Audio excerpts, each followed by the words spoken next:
Good morning, students. Welcome back at my channel. In today's class, I will explain lesson number 7 of macroeconomics for the students of 12th standard, aggregate demand and related concepts. तो दरअसल ये lesson मैंने last video में start करवाया था part 1 में. उस video में मैंने एग्रीगेट डिमांड और एग्रीगेट सप्लाई का मीनिंग समझाया था. ठीक है. और इस क्लास में मैं एक्सप्लेन करूंगा व्हाट इज कंजम्पशन फंक्शन और propensity to consume, MPC, APC. तो इन सारी चीजों के बारे में एक्सप्लेन करेंगे. तो चलो वीडियो स्टार्ट करते हैं. वीडियो स्टार्ट करने से पहले मैं आपसे रिक्वेस्ट करना चाहूंगा कि अभी तक आपने अगर मेरे चैनल को सब्सक्राइब नहीं किया तो प्लीज सब्सक्राइब इट. ठीक है. तो let's get started. Consumption function. So first of all, what is the meaning of consumption function? Consumption function is also called propensity to consume. तो consumption function basically क्या होता है? Consumption function हमें relation बताता है between income and consumption. ठीक है. तो simple language में consumption function expresses the relationship between income and consumption. दरअसल हम जो जिस income की बात कर रहे हैं वो national income है and it is disposable income. तो मैंने लास्ट वीडियो में एक्सप्लेन किया था कि व्हाट इज डिस्पोजेबल इनकम. और जिस फ्रेंड ने लास्ट वीडियो नहीं देखा, जिसको ये पता नहीं कि एग्रीगेट डिमांड क्या होती है, एग्रीगेट सप्लाई क्या होती है, तो प्लीज पहले लास्ट वीडियो जरूर देख लेना. ठीक है. फिर आगे तभी ये समझ में आएगा. तो उसका मैं लिंक डिस्क्रिप्शन बॉक्स में दे दूंगा अलग से. तो और डिस्क्रिप्शन बॉक्स में मेरे सारे वीडियो की प्लेलिस्ट भी अवेलेबल है. ठीक है. तो कंजम्पशन फंक्शन रिलेशनशिप बताता है इनकम और डिस्पोजेबल इनकम का मैं बता रहा था. What is disposable income? Disposable income वो इनकम होती है जो टैक्स देने के बाद, गवर्नमेंट को टैक्स देने के बाद बचती है हमारे पास, जिस इनकम को हम अपनी मर्जी से एक्सपेंडिचर कर सकते हैं. डिस्पोजेबल इनकम को हम एक्सपेंडिचरेबल इनकम भी बोलते हैं, जो हाउस होल्ड सेक्टर के पास अवेलेबल है फॉर स्पेंडिंग. ठीक है. उसको वो कुछ भी करे, वो डिस्पोजेबल इनकम. तो consumption function refers to the functional relationship between consumption and national income. Consumption और नेशनल इनकम के बीच में फंक्शनल रिलेशनशिप बताता है, उसको हम कंजम्पशन फंक्शन बोलेंगे. इन other words, it is that part of income which is spent on consumption. ठीक है.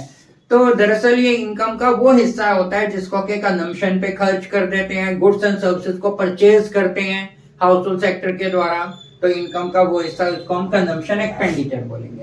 कंजम्पशन एक्सपेंडिचर को सिंबॉलिकली और in the form of equation इस तरह से प्रेजेंट करते हैं. Consumption is the function of income. Y stand for income. देखो इकोनॉमिक्स के अंदर सी का मीनिंग है कंजम्पशन, एफ का मीनिंग है फंक्शन, और एफ को हम इस तरह से पढ़ सकते हैं डिपेंड्स ऑन. ठीक है. और Y stand for national income. तो इस रूल को हम ऐसे समझेंगे, कंजम्पशन डिपेंड्स ऑन इनकम, और you can say consumption is the function of income. ठीक है. तो it clearly indicate that there is direct relation between income and consumption. जैसे जैसे हमारी इनकम बढ़ेगी वैसे वैसे कंजम्पशन भी हमारा राइज करता जाएगा. ठीक है. अब ये कंजम्पशन फंक्शन को समझने के लिए टेबल है, एक कंजम्पशन शेड्यूल है. इनकम को हम वाई से रिप्रेजेंट करते हैं, it is national income. And consumption rupees crore and national income is also rupees crore. तो सेम टेबल है जो मैंने पहले एग्रीगेट डिमांड किया, एग्रीगेट सप्लाई किया, उसमें भी समझाई थी. क्योंकि हम सेम टेबल को लेके चलेंगे तो समझने में आसानी रहेगी और हमें थॉरोली धीरे धीरे लर्न भी होती जाएगी अपने आप. तो फर्स्ट ऑफ ऑल इनकम 0 है, एक्सपेंडिचर कर रहे हैं 40, कंजम्पशन है 40. तो 0 इनकम पे 40 रुपए खर्च कर रहे हैं. तो this is called autonomous consumption and it is represented by C bar. ये ऑटोनोमस कंजम्पशन है. तो what is autonomous consumption? Autonomous consumption is that part of consumption when income level is 0. ठीक है. जब इनकम 0 होती है तब भी कुछ ना कुछ तो खर्च करना ही पड़ता है. फॉर एग्जाम्पल जैसे लॉकडाउन था तो बहुत से लोगों की इनकम 0 थी, बहुत से लोग अपने घर बैठे थे, लेकिन एक्सपेंडिचर तो 0 नहीं हो सकता. ठीक है. तो उसको हम ऑटोनोमस कंजम्पशन बोलते हैं and it is represented by C bar. इसके बाद इनकम में हमने इंक्रीज किया 100 का 100, 200, 300, 400, 500 एंड 600। लास्ट हमने 600 तक लिया। इसके कॉन्टिन्यूशन में और भी इनकम को आगे बढ़ा सकते हैं, लेकिन इतना बहुत है टेबल के पॉइंट ऑफ व्यू से। अब कंजम्पशन में 80 ऐड करते जाएंगे, ठीक है।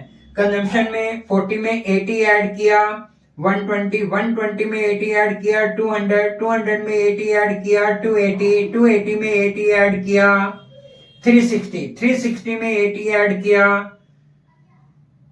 440 में 80 ऐड किया, 520, ठीक है। तो as income increases consumption also increases, तो there is direct relation between income and consumption, ठीक है। और ये पहले पॉइंट को मैंने एक्सप्लेन कर दिया, it is known as autonomous consumption. और एक ये पॉइंट आता है वेयर इनकम और कंजम्पशन एक दूसरे के इक्वल है, इनकम भी 200 है, कंजम्पशन भी 200 है। इस पॉइंट को हम क्या बोलते हैं? This point is known as break even point, ठीक है। ये लास्ट वीडियो मैंने एक्सप्लेन किया था। This point is known as break even point. तो what is break even point? Break even point is that point where income becomes equal to consumption. जिस point पे income consumption के equal होती है उसको ब्रेक इवन पॉइंट बोलते हैं। अब ब्रेक इवन पॉइंट से पहले और ब्रेक इवन पॉइंट के बाद देखो क्या हो रहा है। ब्रेक इवन पॉइंट से पहले consumption is greater than income, consumption ज्यादा है और इनकम कम है, ठीक है। 40 रुपीज कंजम्पशन है और इनकम 0 है, 120 रुपीज कंजम्पशन है, इनकम सिर्फ 100 है। और ब्रेक इवन पॉइंट पे consumption becomes equal to income. अब after the break even point हमारा कंजम्पशन बढ़ रहा है, इनकम भी बढ़ रही है, but after the break even point increase in consumption is less than increase in income. Increase in consumption is less than increase in income. Expenditure भी बढ़ रहा है, कंजम्पशन बढ़ रहा है, इनकम बढ़ रही है, लेकिन कंजम्पशन में जो इंक्रीज हो रहा है वो इनकम के कंपैरेटिवली कम हो रहा है और बाकी पैसों की सेविंग की जाएगी, ठीक है। अगर मैं इसके साथ कंजम्पशन कर्व के साथ सेविंग भी बनाना चाहूं तो इसको मैं बनाता हूं जैसे सेविंग को एस से डिनोट करेंगे। Saving is also in rupees crore. तो हम क्या करेंगे, इनकम में से कंजम्पशन माइनस कर देंगे, तो S equal to Y minus C. Y stand for income, income में से कंजम्पशन माइनस कर देंगे, वी विल गेट सेविंग।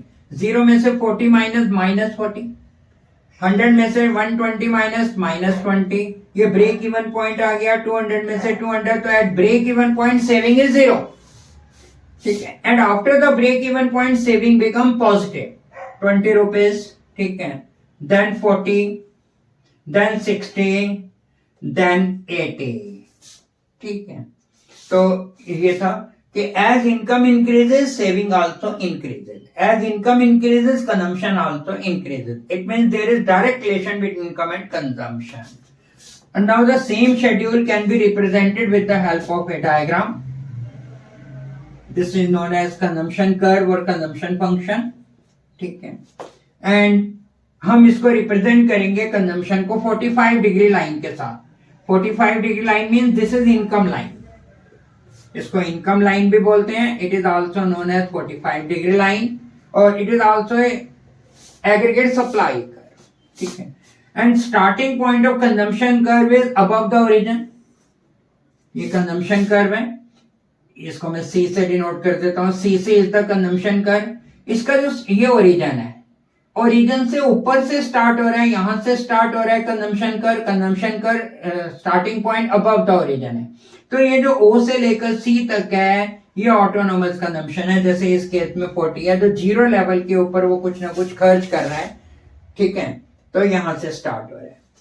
इसके बाद ये जो ई पॉइंट पे दोनों कर्व एक दूसरे के इंटरसेक्ट कर रहे हैं, तो ये ब्रेक इवन पॉइंट हो गया जहां पर इनकम और कंजम्पशन एक दूसरे के इक्वल है, ठीक है। तो ये ब्रेक इवन पॉइंट है, this point break even point. इधर हम एक्स एक्सिस पे इनकम लेते हैं और वाई एक्सिस पे हम कंजम्पशन लेंगे। जो हम डायग्राम बना रहे हैं वो कंजम्पशन, ठीक है। तो बिफोर ये ब्रेक इवन पॉइंट के ऊपर क्या है, income is equal to consumption, और एट ब्रेक इस पॉइंट को हम क्या बोलेंगे, ब्रेक इवन पॉइंट। ये याद रखना है आपने, break even point. At break even point saving is 0। Break even point पे सेविंग हमारी 0 है। ये ब्रेक इवन पॉइंट से पहले देखो कंजम्पशन कर्व ऊपर है और इनकम लाइन नीचे है, तो it means before the break even point consumption is greater than income, consumption हमारा ज्यादा है और इनकम कम है, तो सेविंग हमारी डिस सेविंग है, माइनस एस डिस सेविंग, वो अपनी पास्ट सेविंग को यूटिलाइज कर रहा है। तो जैसे ये पॉइंट है, ये ब्रेक इवन पॉइंट से पहले -40 है सेविंग, -20 है, तो सेविंग नेगेटिव है। और ब्रेक इवन पॉइंट के राइट हैंड साइड पे ब्रेक इवन पॉइंट के बाद सेविंग बिकम पॉजिटिव, ठीक है। तो जैसे ये था, सेविंग पॉजिटिव हो गई।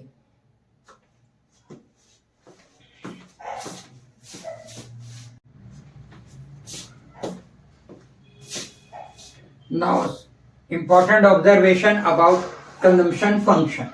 Point first, starting point of consumption curve. तो ये कंजम्पशन कर्व है, इसका जो स्टार्टिंग पॉइंट है, कहां से स्टार्ट हो रहा है consumption curve? The starting point of consumption curve is above the origin. तो where is the starting point?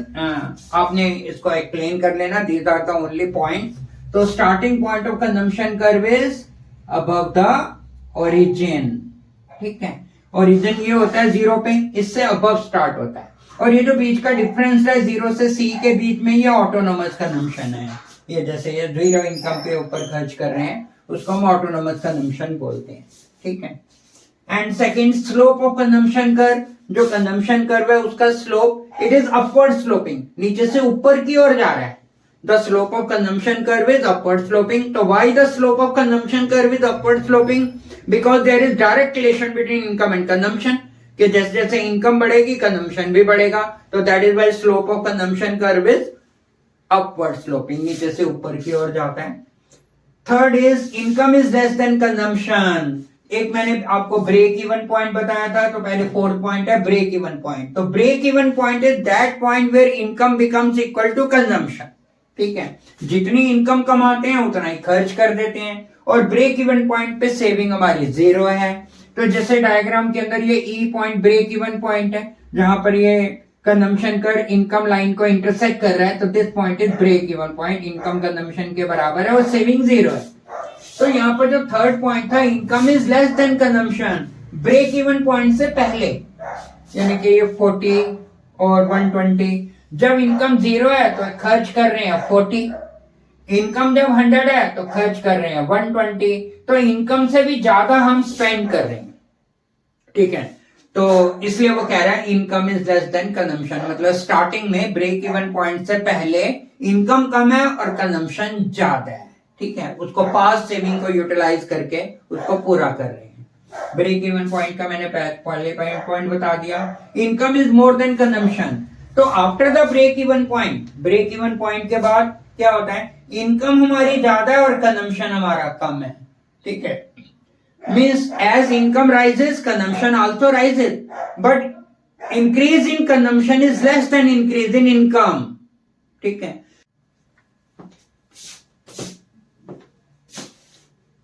Now propensity to consume is of 2 kinds. जो प्रोपेंसिटी टू कंज्यूम होती है वो 2 तरह की होती है। Number 1 average propensity to consume, and number 2 marginal propensity to consume, ठीक है। एवरेज प्रोपेंसिटी टू कंज्यूम को हम शॉर्ट में एपीसी बोलेंगे, मार्जिनल प्रोपेंसिटी टू कंज्यूम को हम बोलेंगे MPC, marginal propensity to consume, ठीक है। तो first of all average propensity to consume क्या होती है? तो average propensity to consume refers to the ratio between consumption and income, ठीक है। मतलब ये कि एवरेज प्रोपेंसिटी टू कंज्यूम हमें रेशो बताती है इनकम और कंजम्पशन का, मींस कितनी इनकम है और कितना हम खर्च कर देते हैं at corresponding level of income, ठीक है। तो फॉर एग्जांपल एपीसी का ये रूल होगा, APC equal to C upon Y. APC find out करने के लिए हम कंजम्पशन को इनकम से डिवाइड कर देंगे। एक एग्जांपल है, if consumption expenditure is ₹80 crore at income level ₹100 crore, then हमने एपीसी फाइंड आउट करना है। तो अगर इनकम 100 करोड़ है और खर्च कर रहे हैं 80 करोड़, इनकम 100 है और खर्च कर रहे हैं 80 करोड़, तो यानी कि हम कितना खर्च कर रहे हैं, इनकम के कितने हिस्से को खर्च कर रहे हैं। तो एपीसी कैलकुलेट करने के लिए रूल आपको पता लग गया, सी अपॉन वाई। सी की वैल्यू 80 है, इनकम की वैल्यू 100 है, 80 अपॉन 100 मीन 0.8, तो 0.8 का मतलब 80%। अब हम एपीसी का की वैल्यू कैलकुलेट करेंगे। देखो इनकम 0 है और कंजम्पशन है 40, तो इस केस में तो एपीसी की वैल्यू नहीं आएगी, हाइफन लगा देंगे। इनकम 100 है और एक्सपेंडिचर कर रहे हैं 120, तो आपको पता है एपीसी कैलकुलेट करने का रूल है सी अपॉन वाई, कंजम्पशन को इनकम से डिवाइड कर देंगे, तो 120 अपॉन 100 हो जाएगा, 1.2 आएगी। अगेन कंजम्पशन को इनकम से डिवाइड करेंगे, इनकम भी 200 है, कंजम्पशन भी 200, तो 200 अपॉन 200 1 आ जाएगी। इसके बाद 280 अपॉन 300 0.93 आ गया, 360 अपॉन 400 0.9 आ गया, 440 अपॉन 500 0.88 आ गया। तो ये टेबल है, इस टेबल का ऑब्जर्वेशन अभी बताता हूं। अब ये डायग्राम है, इस डायग्राम में हमने इस पॉइंट के ऊपर ई पॉइंट के ऊपर we are to calculate the value of APC, C upon Y की वैल्यू कैलकुलेट करनी है। तो यहाँ पर हमें सबसे पहले तो कंजम्पशन पता होना चाहिए। कंजम्पशन कितना है, तो कंजम्पशन हमने वाई एक्सिस पे मेजर किया है और इनकम को और कंजम्पशन को हमने वाई एक्सिस पे मेजर किया और इनकम को हमने एक्स एक्सिस पे मेजर किया। This is the x x, income को हमने एक्स एक्सिस पे मेजर किया। तो कंजम्पशन कितना है, कंजम्पशन ओ से लेकर एल तक है। इस ई पॉइंट के अकॉर्डिंग, ई पॉइंट से मैंने इधर लाइन डाली तो एल पॉइंट आ गया, इसका मैंने नाम एल रख दिया, कुछ भी नाम रख दो, सी एल। तो कंजम्पशन है वो सी से लेकर ओ 0 से लेकर एल तक, और इनकम कितनी है ओ से लेकर वाई तक, इनकम है ओ से लेकर वाई। तो एपीसी की वैल्यू आ जाएगी सी अपॉन वाई, तो सी की वैल्यू है ओ एल, इनकम की वैल्यू है ओ वाई। तो this is APC is equal to, APC हमारा आ गया O L upon O Y, right. अब ये इंपॉर्टेंट पॉइंट्स है एपीसी के बारे में, कुछ मोस्ट इंपॉर्टेंट पॉइंट्स है, बहुत इंपॉर्टेंट है।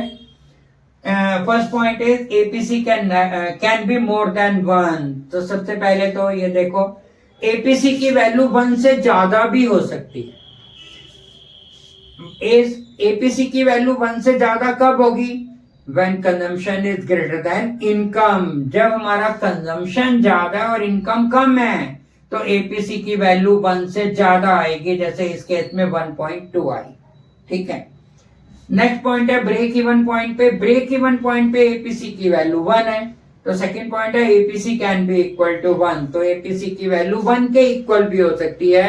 1 के इक्वल कब होगी, when consumption is equal to income. In other words at break even point the value of APC will be equal to 1।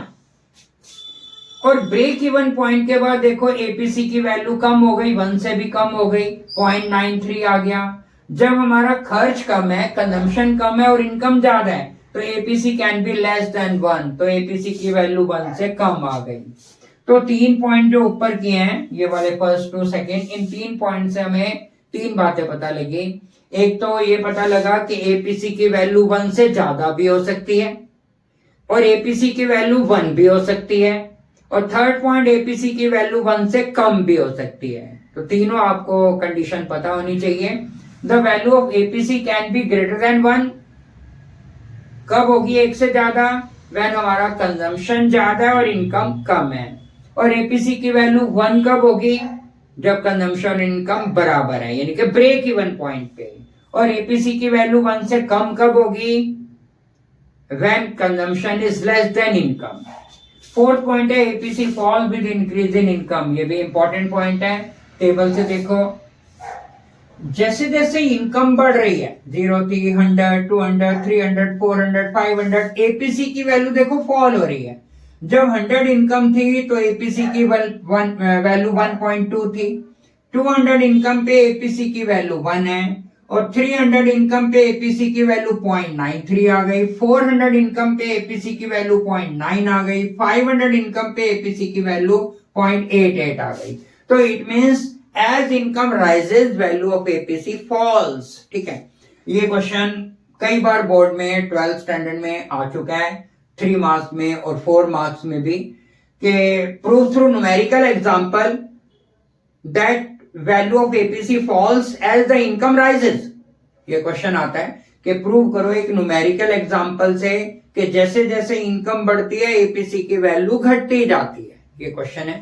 तो हमने ये 2-3 एग्जांपल ले लेने हैं, इस टेबल में से वही टेबल बना देनी है, जीरो से बनाने की जरूरत नहीं है। इस टेबल में जैसे इस क्वेश्चन को मैंने अभी पुट किया 100 वाला, ये वाले 3 केस ले दो, ये वाले 3 केस ले दो जो मैंने रेड पेन से सर्कल को वो कर दिया, रेक्टेंगल बना दिया, ये वाले 3 केस। और यही टेबल ले लो, 100 इनकम पे 120 एक्सपेंडिचर है, 200 पे 200 है, 300 पे 280 है।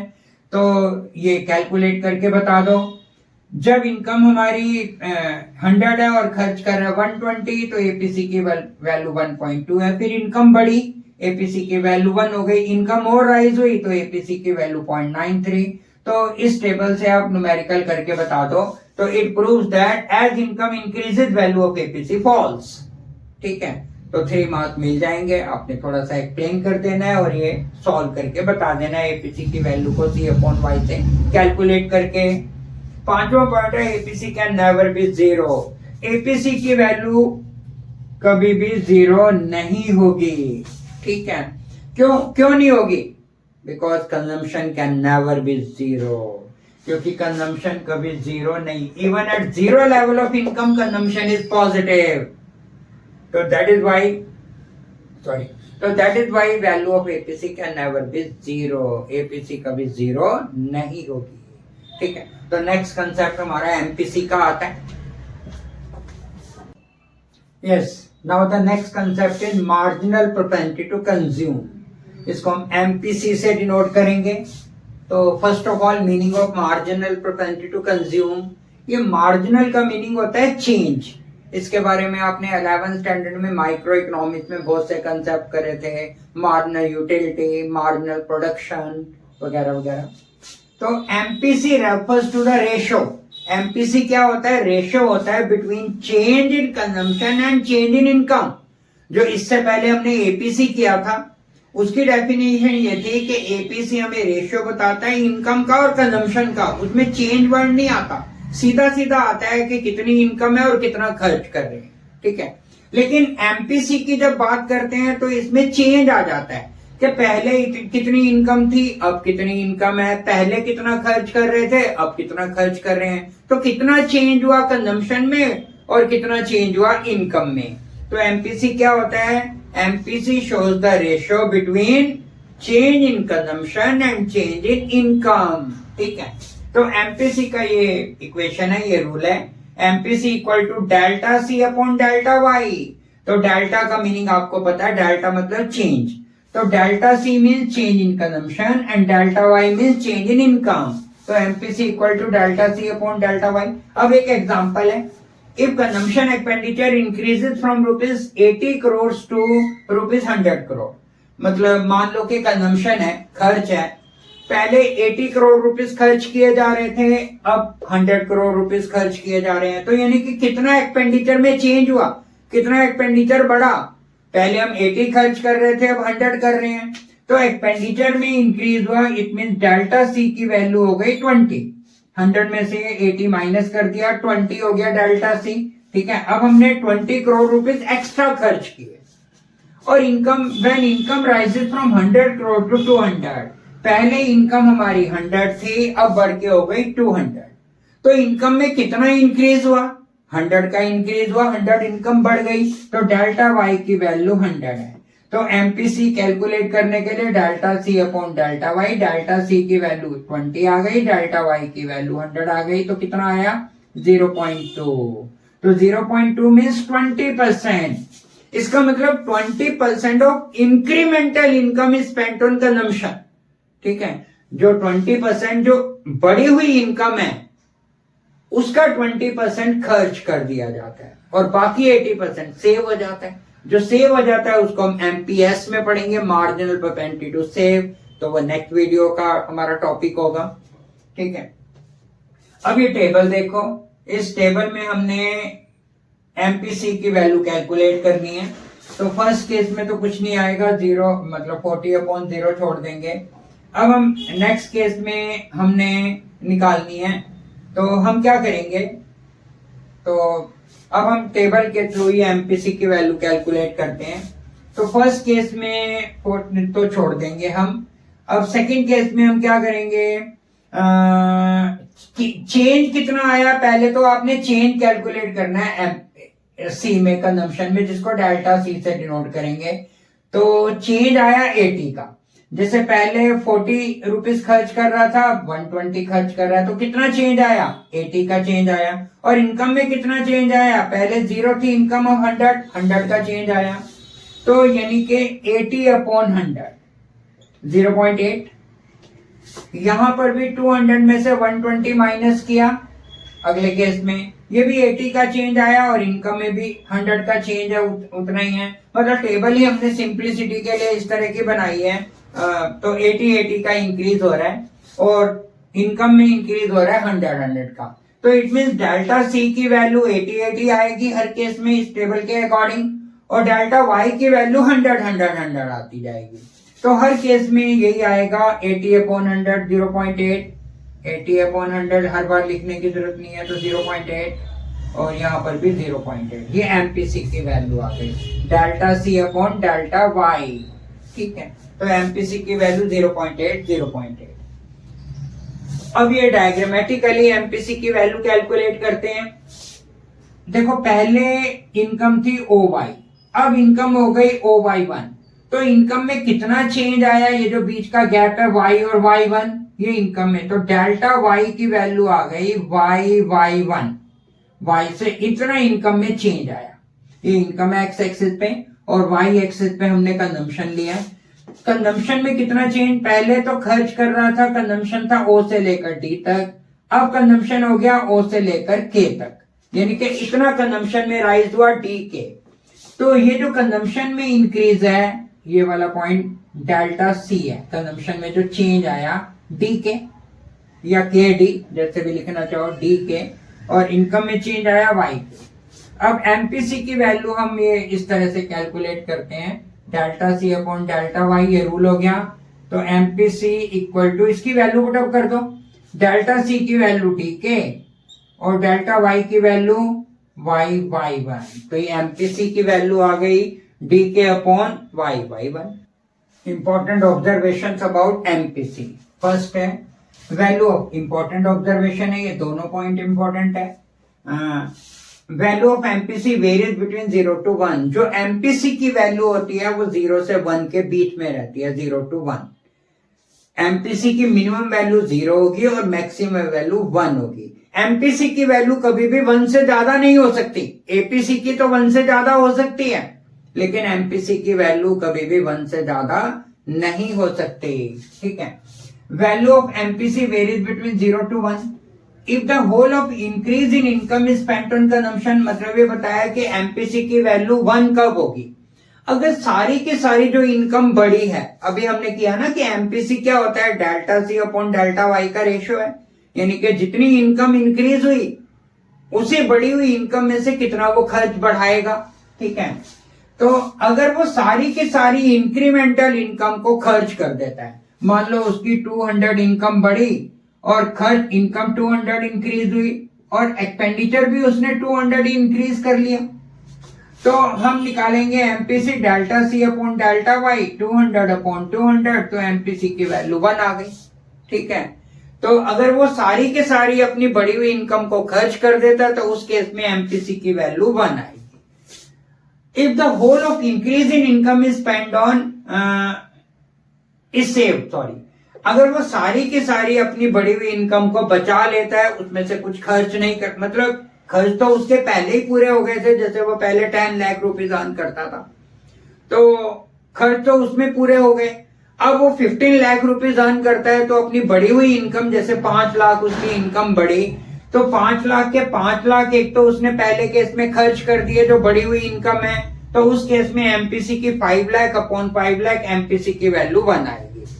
अब इस केस में क्या हुआ, जितने भी उसकी इनकम इंक्रीज हुई, जैसे 5 लाख अगर उसकी इनकम इंक्रीज होती है, वो सारी की सारी इंक्रीमेंटल इनकम को बचा लेता है, उस अपनी बढ़ी हुई इनकम से कुछ भी एक्स्ट्रा खर्च ही नहीं करता, वो सारी की सारी इंक्रीमेंटल इनकम को वो बचा लेता है, तो उस केस में एमपीसी की वैल्यू 0 आएगी। ठीक है, तो 0/5 लाख, तो एमपीसी की वैल्यू 0 आएगी। MPC fall with increase in income. अब सेकंड पॉइंट है, जैसे जैसे इनकम में राइज होगा एमपीसी की वैल्यू फॉल होगी, ठीक है। लेकिन हमने जो टेबल अभी बनाई थी कि 80 का कंजम्पशन में इंक्रीज हो रहा है, तो उस केस में तो एमपीसी की वैल्यू हर केस में 0.8 0.8 0.8 आई थी। वो टेबल हमने सिंप्लिसिटी के लिए इस तरह की बनाई थी कि एमपीसी की वैल्यू सेम आ रही है। लेकिन जनरली ये होता है कि MPC falls as income rises, ठीक है। तो आई होप ये आपको कंसेप्ट क्लियर हो गए होंगे। तो अब नेक्स्ट वीडियो में फिर मैं आपको प्रोपेंसिटी टू सेव के बारे में समझाऊंगा, ठीक है। तो आज की वीडियो के लिए इतना ही। और एक बार फिर से, अगर आपको मेरा चैनल पसंद आ रहा है, मेरी टीचिंग पसंद आ रही है, तो प्लीज सब्सक्राइब माय चैनल। और डिस्क्रिप्शन बॉक्स में देख लेना, मेरे पुराने वीडियो की आपको लिस्ट मिल जाएगी सारी। और जो इस वीडियो का जो फर्स्ट पार्ट था, ये सेकंड पार्ट है। इस वीडियो का जो फर्स्ट पार्ट था उसका भी लिंक मैं डिस्क्रिप्शन बॉक्स में दे दूंगा, तो प्लीज उसको भी देखना। Thanks for watching the video.